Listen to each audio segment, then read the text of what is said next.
in between kind of the making of 19 and the touring of 19 as well, and then in the bit of downtime that I had, I started realising my own flaws and my own disappointments, and I started regretting a lot of stuff. And when I was 18, 19 and doing the first record, I didn't regret anything. Do you know what I mean? I was very much a teenager and thought I knew it all and thought there was nothing else I could ever learn. And yeah, but I think that was because the intensity of this my last relationship that the record's about, that made me more aware of them things. So yeah, I used to have to lock myself in my house, get pretty drunk, write a drunk diary, because that's the only time I can ever admit things to myself. A drunk tongue is an honest one, in my opinion. And then the next morning I'd read it through with an awful hangover and in the cold light of day, you know, and have to sort of absorb my own feelings about myself. And I was a bit scared that I wouldn't be able to be articulate enough with this record because of them new revelations, but I was agile when it came to realising them things about myself, I suppose. But I mean, absolutely, I was really, it's quite an awakening album,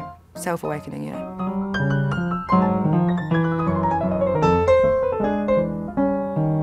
It's out of my system once the record's done.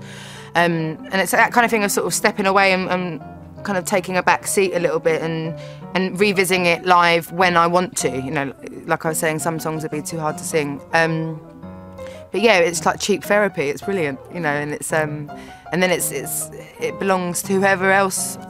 Hopefully, that record would help give hope to. I think definitely blues. Which is something I kind of pursued a little bit on this, and kind of, yeah, bluesy soul. I got really, well, I was exposed here because I was touring for so long to a lot of country and rockabilly and bluegrass and stuff like that. So I think I'm never going to make a country record because I don't think I have the right voice for it, but the melodies and the kind of fighting talk and to the point that I find in a lot of American styles of music is definitely something that I'm going to be pursuing heavily from now on. You know, I really want to go and spend some time in Nashville or Austin and learn about it. You know, I feel like a 4-year-old in a candy shop who's like discovering sweets again. Do you know what I mean? Like every day is pretty amazing when it comes to new artists.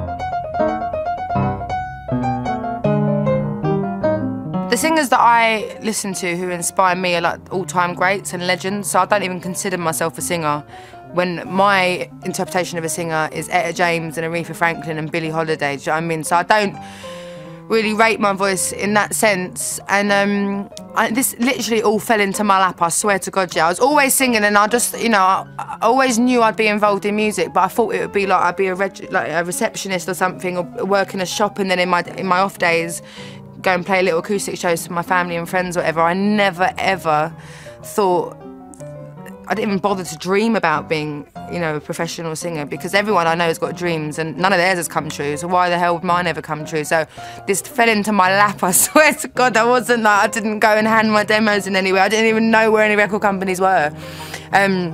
So nothing's ever sunk in, so like, you know, I don't really remember very much. It's just quite like out-of-body experience. It's just a bit bizarre.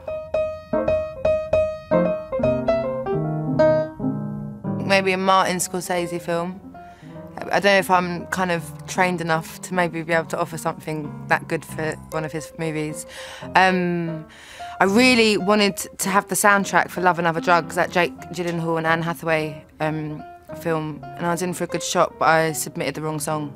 But that's my kind of movie, I love that kind of thing, so I would have loved that, but next time.